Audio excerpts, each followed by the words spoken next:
بسم اللہ الرحمن الرحیم۔ السلام علیکم ورحمۃ اللہ وبرکاتہ۔ الحمدللہ، آج ہمارا اردو زبان کی تیسری کتاب کا دوسرا سبق شروع ہو رہا ہے۔ پرہیزگاری۔ جب انسان کی صحت میں خلل پڑتا ہے، یعنی نقصان پڑتا ہے، خراب ہوتی ہے طبیعت، تو وہ تمام لذتوں، خوشیوں اور مفید نعمتوں سے محروم ہو جاتا ہے۔ یہ اردو زبان کی جو کتاب ہے، اردو سکھانے کے ساتھ ساتھ اس کتاب کے اندر بہترین نصیحتیں بھی موجود ہیں، اس لیے ہمیں ان نصیحتوں سے فائدہ بھی اٹھانا چاہیے اور اپنی زندگی کو اسی سانچے میں ڈھالنے کی کوشش کرنی چاہیے جو انسان کو ہمیشہ کے لیے فائدہ پہنچائے۔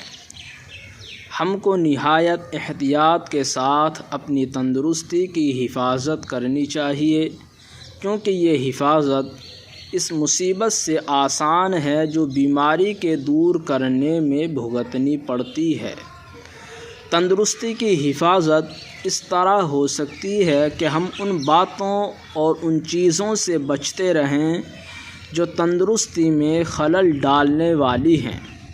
بری آب و ہوا، ناموافق غذا، بے موقع محنت اور بے اندازہ کھانے پینے سے ہم کو ہمیشہ پرہیز کرنا چاہیے۔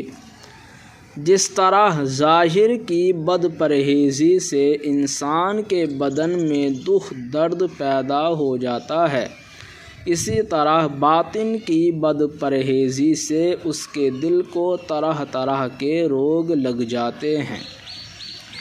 جو شخص بری بات، بیہودہ کام اور ناقص خیال سے پرہیز نہیں کرتا، اس کا دل درست نہیں رہتا، نہ اس کو نیکی میں مزہ آتا ہے، نہ اس کو نیک کام سے خوشی حاصل ہوتی ہے، بلکہ بدی، شرارت اور گناہ گاری سے اس کو رغبت ہو جاتی ہے، شوق ہو جاتا ہے۔ ہم کو ظاہر اور باطن دونوں قسم کی پرہیزگاری اختیار کرنی چاہیے، کیونکہ پرہیزگاری ہی تمام نیکیوں اور خوبیوں کی اصل ہے۔